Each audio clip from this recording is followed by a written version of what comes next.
Assalamualaikum warahmatullahi wabarakatuh. Innal hamdalillah nahmaduhu wa nasta'inuhu wa nastaghfiruh wa na'udzu billahi min shururi anfusina wa min sayyiati a'malina. Man yahdihillahu fala mudilla lahu wa man yudlil fala hadiyalah. Ashhadu an la ilaha illallah wahdahu la syarika lahu wa ashhadu anna Muhammadan abduhu wa rasuluh. Ya ayyuhalladzina amanu taqullaha haqqa tuqatih wa la tamutunna illa wa antum muslimun. Ya ayyuhan nasu taqu rabbakumul ladzi khalaqakum min nafsin wahidah wa khalaqa minha zawjaha wa batha minhuma rijalan katsiran wa nisaa'a. Wattaqullaha alladzi tasaaluna bihi wal arham. Innallaha kana 'alaikum raqiba. Amma ba'd. Ma'asyiral muslimin wal muslimat, al-ikhwan wal akhwat rahimani wa rahimakumullah wa iyyakum jami'an.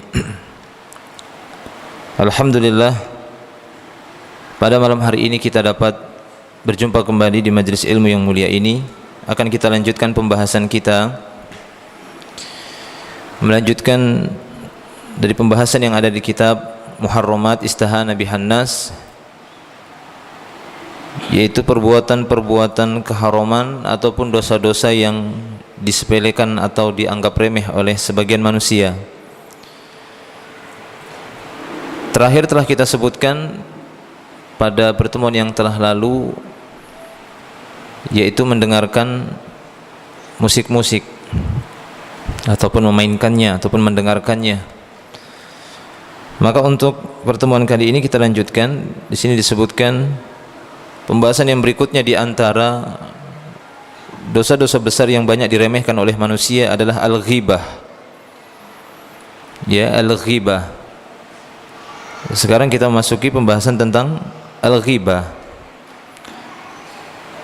Langsung saja di sini beliau memberikan beberapa penjelasan tentang perbuatan al-ghibah ini, walaupun kita dapati di beberapa kitab-kitab para ulama mereka juga membahas tentang ghibah ini secara panjang lebar, menjelaskan tentang besarnya dosa orang-orang yang melakukan perbuatan ghibah.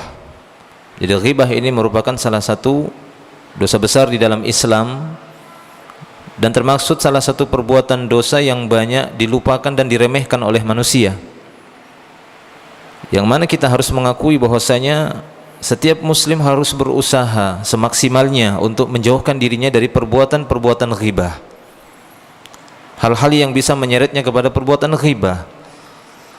Karena jika kita sampai meremehkan perbuatan ini, maka sungguh kita telah terjatuh kepada perbuatan yang mendatangkan kemurkaan Allah Subhanahu wa taala. Demikian juga menyebabkan jatuhnya ataupun rusaknya kehormatan saudara kita disebabkan perbuatan ghibah tersebut. Karena pembahasan ghibah ini berkaitan dengan kehormatan, sementara kehormatan sesama kaum muslimin ini telah diharamkan oleh Nabi sallallahu alaihi wasallam agar jangan sebagian muslim dengan muslim yang lainnya saling menzolimi dari sisi hartanya ataupun dari sisi kehormatannya. Inna dima'akum wa amwalakum wa a'radakum haramun alaikum. Sungguhnya darah kalian, harta-harta kalian, dan kehormatan-kehormatan kalian itu haram bagi kalian.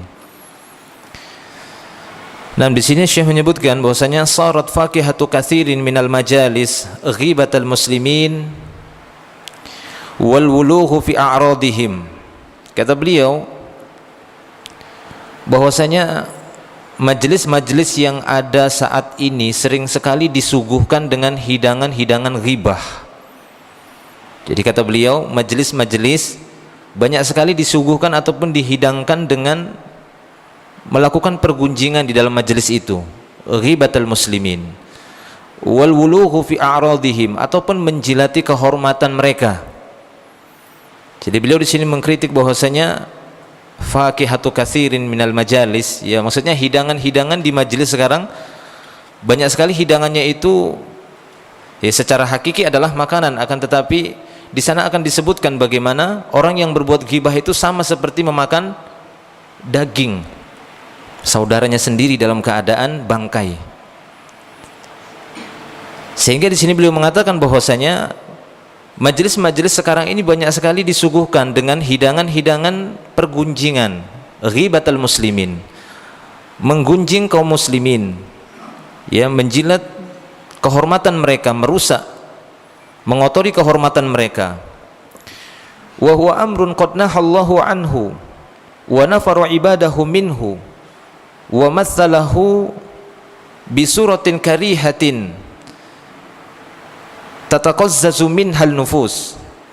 Faqala azza wa jalla wa la yaghtab ba'dukum ba'dan ayuhibbu ahadukum ay ya'kula lahma akhihi mayyitan fakarihtumuhu. Surah Al-Hujurat. Beliau melanjutkan bahwasanya ini merupakan perkara yang sungguh sudah dilarang oleh Allah Subhanahu wa taala. Allah Subhanahu wa taala sudah mengingatkan hambanya, dan Allah Subhanahu wa taala telah memberikan contoh yang sangat buruk dan menjijikkan, yang mana setiap jiwa manusia akan merasa tidak suka dan merasa jijik dengan permisalan ini, seperti yang telah Allah Subhanahu wa taala firmankan di dalam surah Al-Hujurat ayat yang ke-12. Di sana Allah Subhanahu wa taala berfirman, wala yaghtab ba'dukum ba'da, janganlah sebagian kalian menggibahi, menggunjing sebagian yang lain. Sukakah salah seorang di antara kalian memakan daging saudaranya dalam keadaan bangkai? Fakarihtumuh, niscaya dia akan merasa jijik. Ya, niscaya dia akan merasa jijik. Sukakah salah seorang di antara kalian memakan bangkai saudaranya sendiri? Maka jelas dia akan merasa jijik. Sehingga tadi di awal Syekh mengatakan, sekarang majelis itu banyak sekali disuguhkan dengan hidangan-hidangan menggibahi kaum muslimin, berkumpul kemudian mereka bergibah ria, menceritakan aib ataupun sesuatu yang tidak disukai oleh saudaranya yang lain. Akhwani fiddin rahimani wa rahimakumullah wa iyyakum jami'an. Sekarang kita akan melihat hikmah dari ancaman Allah Subhanahu wa taala. Mengapa Allah Subhanahu wa taala mempermisalkan orang yang menggibah saudaranya itu sama seperti memakan, ya, bangkai saudaranya? Kalau kita mencontohkan, misal ada salah seorang di antara saudara kita yang sudah meninggal dunia, kemudian jenazahnya itu terbujur kaku di hadapan kita, dan kita ada di sekitarnya, kita ada di sekitar dia, sementara dia dalam keadaan sudah meninggal dunia. Kemudian salah seorang atau sebagian yang lainnya di hadapan mayit saudaranya menceritakan tentang aib dari jenazah yang ada di hadapannya, jenazah saudaranya. Dia ceritakan, si fulan ini begini-begini, dia ceritakan aibnya. Apakah si jenazah tadi mendengar perbincangan mereka? Apakah orang yang meninggal tadi dari saudaranya mendengar apa yang diperbincangkan oleh saudara yang masih hidup di sekitarnya, di dekatnya? Apakah dia mendengarnya? Jelas tidak. Masa ada mayit mendengar pembicaraan orang hidup yang di dekat dia? Nggak akan dengar dia. Seperti itulah perumpamaan ghibah. Ya, kalau seandainya si mayit itu mendengar apa yang dibicarakan oleh saudara yang ada di dekatnya, maka apa yang akan dia lakukan? Apakah dia senang? Jelas dia tidak senang, aib dia diceritakan. Maka samalah orang yang menceritakan aib saudaranya tersebut yang tidak dia sukai, itu sama seperti memakan bangkainya. Sama seperti dia, ya, telah menghidangkan jenazah saudara di hadapannya, dia makani dagingnya itu, yang bangkai itu, yang sudah menjadi jenazah. Apakah tidak merasa jijik, kata Allah Subhanahu wa taala? Tidak jijikkah kalian seperti itu? Sampai seperti itu dipermisalkan oleh Allah Subhanahu wa taala. Karena orang yang digibahi, dia tidak mendengar apa yang dibicarakan. Kalau seandainya dia dengar, maka dia tidak akan suka. Sehingga dipermisalkan seperti, ya, seorang yang membicarakan dengan yang lainnya, di hadapannya ada jenazah saudaranya, kemudian dia ceritakan aib saudaranya tersebut yang sudah mati. Maka jelas dia tidak suka. Kalau seandainya dia mendengar, dia tidak akan suka. Nah, demikian ikhwan fillah rahimani wa rahimakumullah wa iyyakum jami'an. Ya, ini hikmah dari ancaman itu seperti yang dijelaskan oleh ahlul ilmi. Mengapa Allah Subhanahu wa taala mempermisalkan orang yang menggibah itu sama seperti memakan bangkai saudaranya? Ya, kurang lebih seperti itu. Dia telah mengambil, membunuh kehormatan saudaranya sehingga seakan-akan dia telah memakan bangkainya. Oleh karena itu di dalam ya, wa qad bayyana ma'naha Nabi sallallahu alaihi wasallam biqaulihi, dan sungguh Nabi sallallahu alaihi wasallam telah menjelaskan makna ghibah itu dengan sabda Nabi sallallahu alaihi wasallam, atadruna mal ghibah, tahukah kalian apa itu ghibah? Qalu Allahu wa rasuluhu a'lam, maka mereka pun berkata, Allah dan Rasulnya yang lebih mengetahui. Qala, maka Nabi sallallahu alaihi wasallam bersabda, dzikruka akhaka bima yakrahu, engkau menyebutkan tentang saudaramu dengan sesuatu yang tidak dia sukai. Engkau menyebutkan tentang saudaramu dengan sesuatu yang tidak dia sukai. Qila, kemudian ditanyakan kepada beliau, afara'aita in kana fi akhi ma aqul, bagaimana seandainya apa yang kami ceritakan pada saudara kami itu, tentang saudara kami itu sesuai dengan realitanya, dengan apa yang aku katakan itu memang seperti itu yang ada pada dirinya. Maka Nabi SAW mengatakan, in kana fihi ma taqul faqad ikhtabtahu, jika memang yang kamu ucapkan itu sesuai dengan apa yang ada pada saudaramu, itulah dia yang namanya ghibah. Itulah dia yang namanya ghibah. Engkau menceritakan sesuatu yang ada pada saudaramu, dia ceritakan kepada orang lain yang tidak dia ketahui. Akan tetapi wa illam yakun fihi faqad bahattahu, akan tetapi jika kamu menceritakan sesuatu tentang saudaramu yang tidak ada pada saudaramu, maka ini namanya buhtan, faqad bahattahu.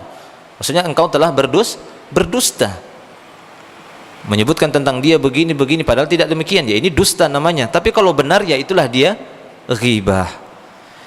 Jadi di sini dijelaskan oleh Nabi sallallahu alaihi wasallam ya tentang makna ghibah tersebut. Itu bagaimana seorang ataupun di antara beberapa orang menceritakan tentang saudaranya yang dia tidak mengetahuinya, akan tapi dia tidak menyukainya. Kalau di sana mungkin muncul pertanyaan, bagaimana kalau seandainya yang kita ceritakan itu sesuatu yang dia tidak, ya, artinya dia tidak membenci, dia malah suka diceritakan seperti itu. Hah?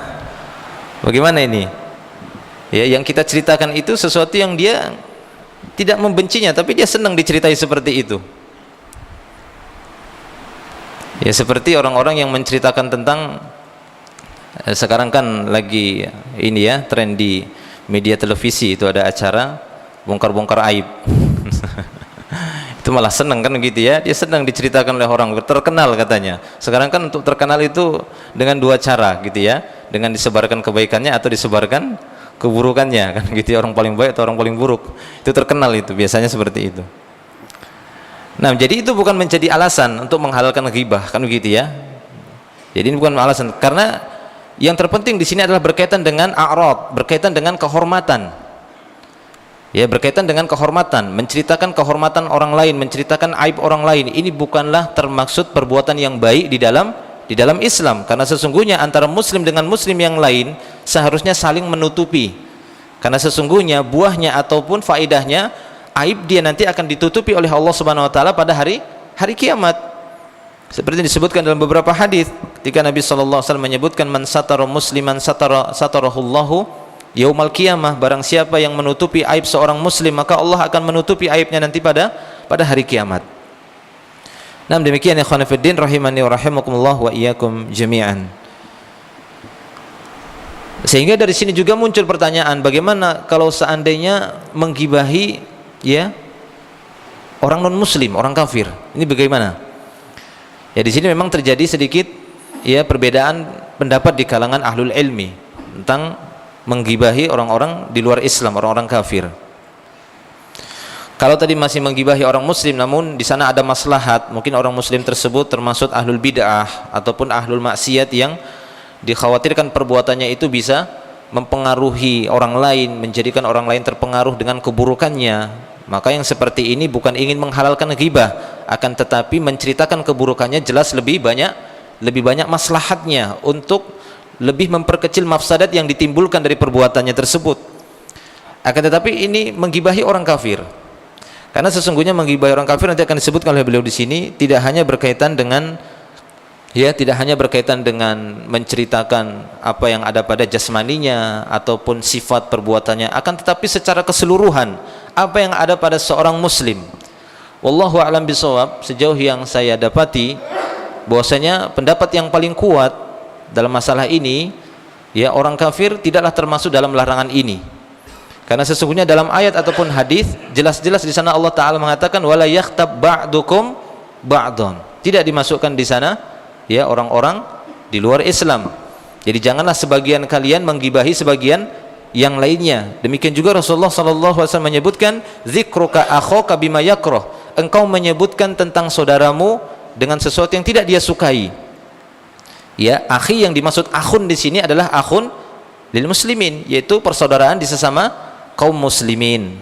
Namun walaupun demikian, ya, walaupun demikian tetap yang namanya menceritakan keburukan orang lain itu walaupun dia orang kafir, jangan, ya, serta-merta kita memahami karena didapati oh nggak apa-apa kalau begitu menggibahi orang kafir, kemudian kita ceritakan oh itu ya orang kafir itu yang pendek, yang jelek, yang picek, yang hitam legam.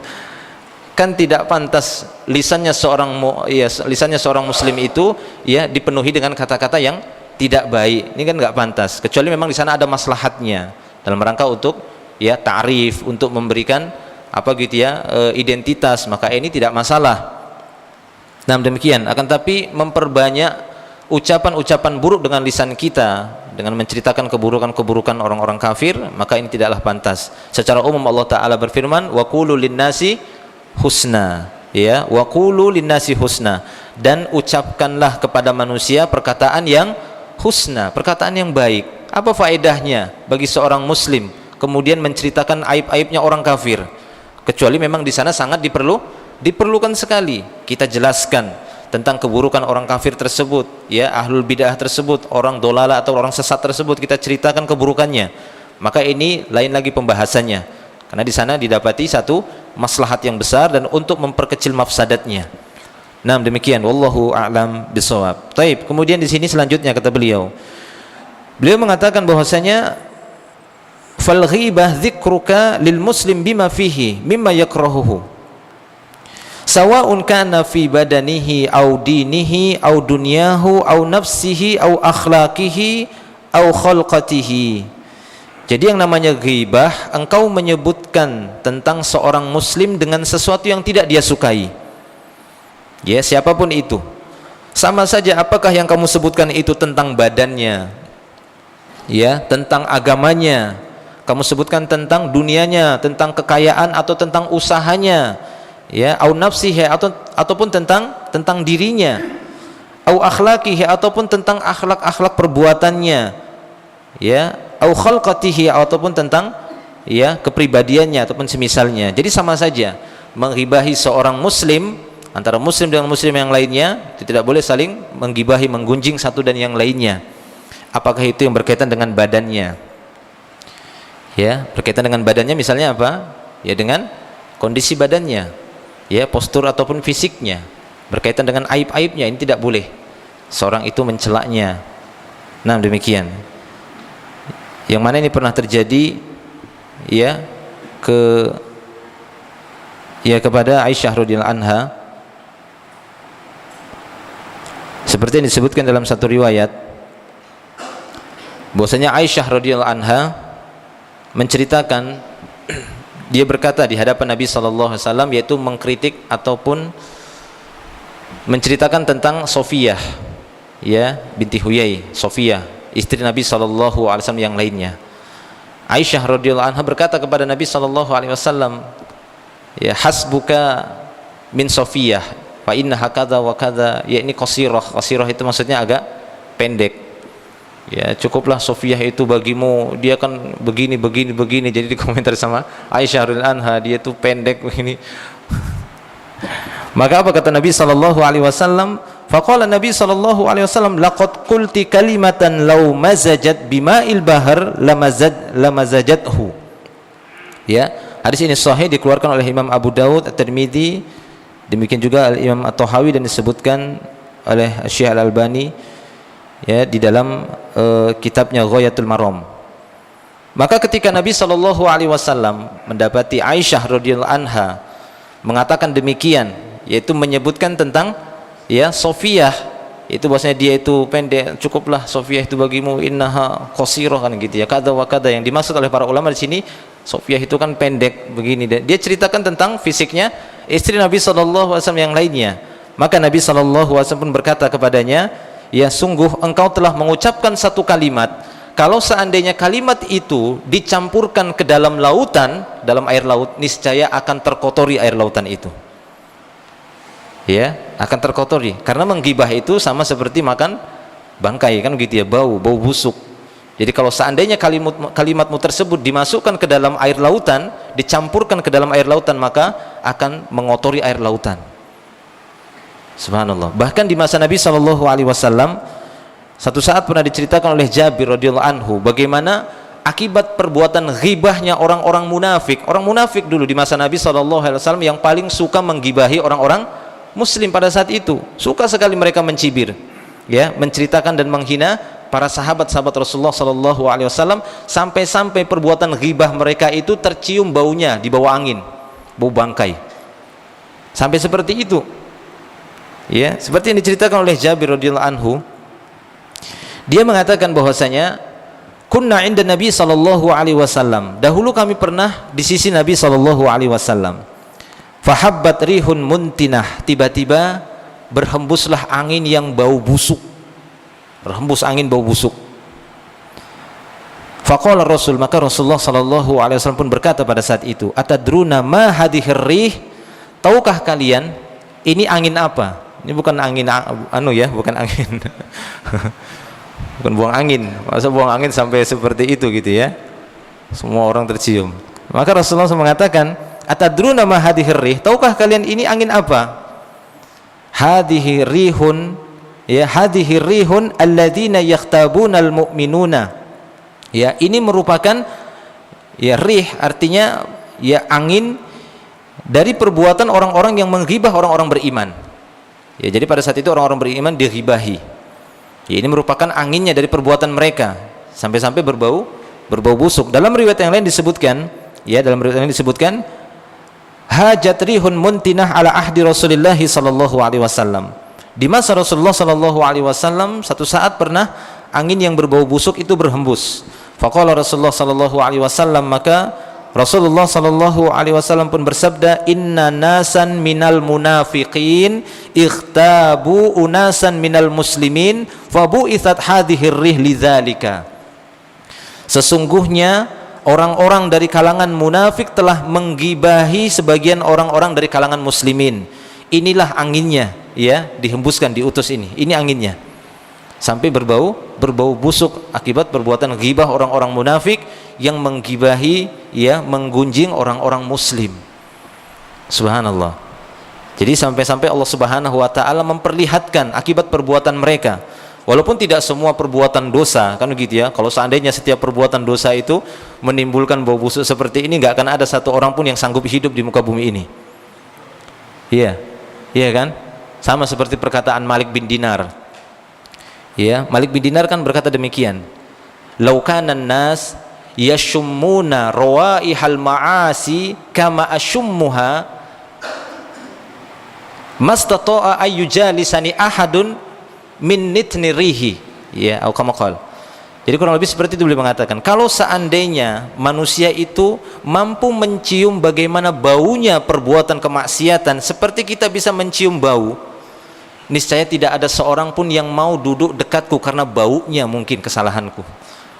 Ini kata Malik bin Dinar, kan dia, subhanallah. Artinya walaupun dia, ya, seorang ulama pada saat itu tetap mengakui bahwasanya pada dirinya ada kesalahan. Kalau seandainya kemaksiatan itu bisa dicium baunya, seperti yang terjadi di masa Rasulullah SAW, bagaimana kaum muslimin mampu mencium bau busuknya orang-orang yang berbuat ghibah. Allah Subhanahu wa taala mengirimnya. Ya, kalau sekarang nggak ada lagi mungkin, ya. Kalau sekarang bau sekarang mungkin dari, ya, kotoran manusia. Wallahu a'lam bishawab. Nah, demikian ikhwani fiddin rahimani wa rahimakumullah wa iyyakum jami'an. Sehingga pantas saja Nabi SAW ketika mendengar Aisyah radhiyallahu anha menggunjing, gitu ya, menggunjing istrinya yang lain dengan mengatakan, ya hasbuka min Sofiyah fa innaha kadza kadza, cukuplah Sofiyah itu bagimu, dia kan begini, maka Rasul mengatakan, itu kalimatmu itu kalau seandainya diletakkan di lautan, itu airnya akan kotor dengan kalimat itu. Nah, demikian ya ikhwan fillah rahimani wa rahimakumullah wa iyyakum jami'an. Sehingga dari sini bisa kita dapati faedah juga bahwasanya bagi orang yang mengetahui ada saudaranya yang sudah mancing-mancing ghibah, cepat-cepat diingatkan kan begitu ya. Jangan malah ikut-ikutan gitu ya, ikut diperpanjang. Katanya gini-gini, oh iya ya, ditambah lagi ternyata. Yang satu lagi, oh iya ditambah lagi.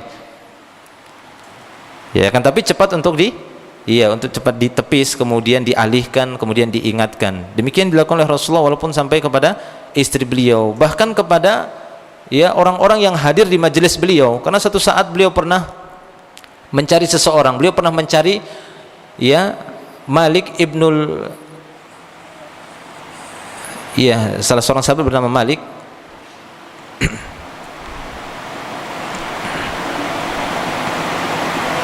Saya lupa nama belakangnya itu ya. Ketika Rasulullah SAW memanggil dia, Ainal Malik, mana si Malik? Rasulullah SAW. Faqala rajul, maka seorang langsung berkata, ya, mengomentari orang yang dicari oleh Nabi SAW. Dia mengatakan, huwa munafik. Ya, huwa munafik, la yuhibbullah wa rasulahu. Dia itu orang munafik, tidak mencintai Allah dan Rasulnya. Maka ketika Nabi SAW mendengar orang tersebut berkata demikian ya kepada orang yang beliau cari, maka beliau mengatakan, la taqul hakadha. Ya, jangan kamu berkata demikian. Alam tarahu qad qala la ilaha illallah wa yuridu bidzalika wajh Allah. Tidakkah kamu melihatnya telah mengucapkan la ilaha illallah? Ya, tidakkah kamu melihat bahwasanya dia telah mengucapkan kalimat la ilaha illallah dan dia menginginkan dengan kalimat itu wajah Allah Subhanahu wa taala. Ya, kemudian beliau menyambung dengan sabda beliau, innallaha harrama 'alan nar man qala la ilaha illallah ya yabtaghi bidzalika wajh Allah. Muttafaqun alaih. Sesungguhnya Allah Subhanahu wa taala akan mengharamkan ya neraka bagi orang-orang yang mengucapkan la ilaha illallah kemudian mengharapkan wajah Allah dengan kalimat itu. Nah, jadi kita dapati bagaimana Nabi SAW langsung menepis ya orang-orang yang mungkin mulai memancing untuk ya berbuat ghibah atau ingin menggunjing saudaranya yang lainnya. Nah, demikian ya ikhwan fillah rahimani wa rahimakumullah wa iyyakum jami'an.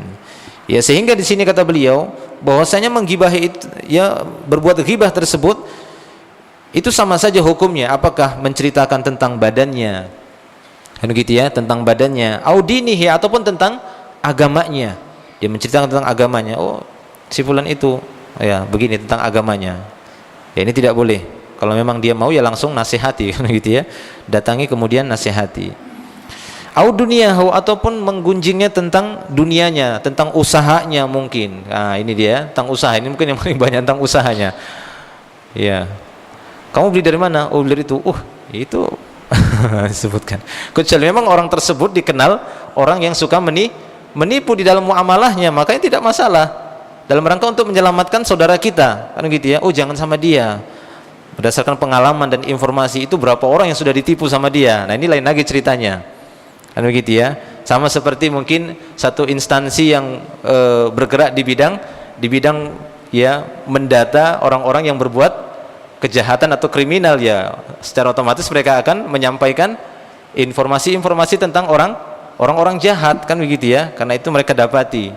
Ya, ini kan lain lagi tugasnya. Ini kan memang di sana ada satu maslahat yang besar dan ingin mengurangi mafsadat yang akan ya ditimbulkan oleh orang-orang tersebut.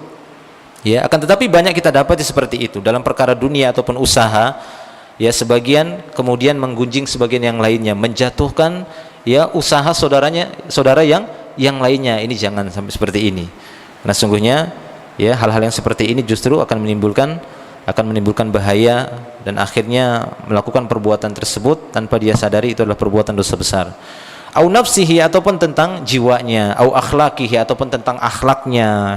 Ya, ini juga banyak terjadi tentang akhlak seseorang yang kita dapati dari saudara-saudara kita. Kemudian kita dapati dia kurang bagus akhlaknya, kepribadiannya ataupun perilakunya yang mungkin dia memiliki pengalaman dengan orang tersebut. Ya, yang itu merupakan satu perbuatan yang tidak sampai ya menzolimi ataupun merugikan orang lain, hanya sebatas ya akhlak-akhlak yang kurang baik. Akan tapi dia terlalu cepat untuk menceritakan kepada yang lainnya. Ya, tatkala disebutkan si fulan, oh si fulan itu ya, oh iya yang begini langsung dia sebutkan. 6. Taib. Wala haswarun mutaaddidah. Jadi ini bentuknya banyak. Ya, bentuknya banyak sekali kata beliau. Minha ayyadhkuru uyubahu, apakah itu dengan menyebutkan aib-aibnya, au yuhaki tasarrufan lahu ala sabili tahakkum, ataupun seorang itu ketika menggunjing saudaranya bukan menyebutkan aib, hanya saja dia menceritakan tentang kekurangan saudaranya dengan bentuk perbuatan, maksudnya dengan bentuk gerak-gerik. Tahu ya, dengan gerak-gerik ya, mungkin dengan tangannya. Itu ghibah itu, seperti itu ya. Dia kan nggak tahu kan gitu ya. Itu mungkin ya. Ya, atau gini, atau semisalnya, atau gini kah, kan begitu ya, pakai jentik. Iya. Jadi itu kata beliau. Jadi sampai seperti itu juga tidak diperbolehkan. Ini sama saja, karena terkadang bahasa tubuh itu kan bisa ditafsirkan, kan begitu ya. Itu bahasa tubuh itu ditafsirkan. Lihat saja ketika orang lagi di medan perang itu kan kadang kalau lagi merayap-rayap itu kan pakai kode-kode dia. Kalau ngomongnya ketahuan kan gitu ya, pakai kode-kode begini. Ya, jadi bahasa tubuh itu bisa ditafsirkan. Nah, demikian. Jadi itu pun tidak boleh. Karena yang seperti itu terjatuh kepada perbuatan ghibah. Wan nasu yatasahhaluna fi amril ghibah ma'a shina'atiha wa qabihiha 'indallahi wa yadullu 'ala dzalika qauluhu sallallahu alaihi wasallam ar-riba isnani wa sab'una baban adnaha mislu ityanir rajuli ummah wa inna arbar riba istitalatur rajuli fi 'irdi akhihi. Jadi di sini beliau mengatakan manusia ya bermudah-mudahan dalam perkara ghibah ini, padahal ini suatu perkara yang tidak baik, ini perkara yang kotor, yang menjijikkan di sisi Allah Subhanahu wa taala. Terlebih lagi ini ditunjukkan dengan sabda Nabi sallallahu alaihi wasallam yang dikaitkan dengan perbuatan riba. Kata Nabi sallallahu alaihi wasallam, "Ar-riba isnani wa sab'una baban." Bahwasanya riba itu kurang lebih ada 72 pintu. Ya, riba tersebut ada 72 pintu. Adnaha mislu ityani rajuli ummah. Ya, pintu riba yang paling rendah itu seperti anak yang menzinai ibunya sendiri. Itu pintu riba yang paling, dosa riba yang paling ringan itu. Wa inna arbar riba istitalatur rajuli fi 'irdi akhihi, dan riba yang paling berat adalah seorang yang menggunjing kehormatan saudara yang lainnya. Masya Allah ya. Oleh karena itu pantas saja para ulama mengatakan perbuatan ghibah ini menyebabkan pelakunya itu akan diazab di dalam kubur. Ya. Kenapa? Karena sesungguhnya di antara cara orang namimah, walaupun Rasulullah SAW mengatakan ketika mendapati ada dua kuburan yang sedang disiksa, beliau menyebutkan siapa? Yang satu namimah dan yang satu lagi tentang ya laistansihu min baulihi, dia tidak membersihkan air kencingnya. Tapi para ulama mengatakan ghibah ini merupakan pengantarnya untuk berbuat namimah. Karena seorang yang ingin mengadu domba yang lainnya, itu kan nggak mungkin dua-duanya kemudian ayo berantem kalian, nggak gitu kan? Tapi dengan cara apa? Dia akan menggunjing dulu, yang lain itu digunjing. Kamu fulan itu begini-begini loh, dia itu usaha, kamu usahanya apa? Gitu ya.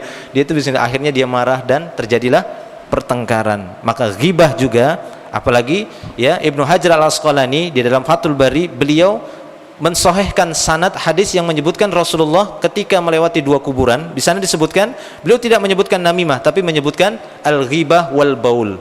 Ya, wala yu'adzibani illa fil ghibah wal baul. Tidaklah kedua penghuni kubur ini diazab kecuali karena sebab ghibah dan disebabkan air kencing.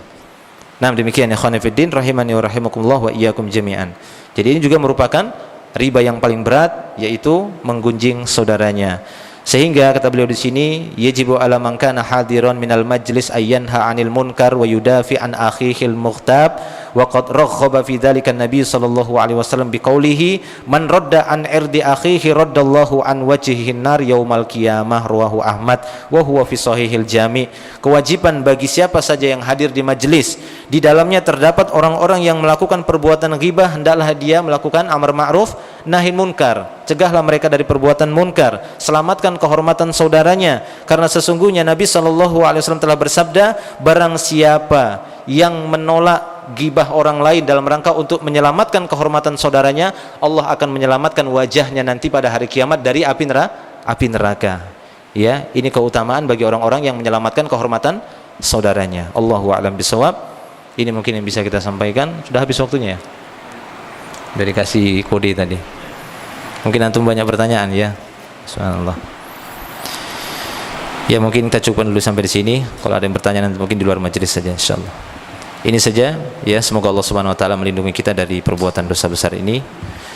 Wa akhiru da'wana alhamdulillah subhanakallahumma bihamdika asyhadu an la ilaha illa anta astaghfiruka wa atubu ilaik. Assalamualaikum warahmatullahi wabarakatuh.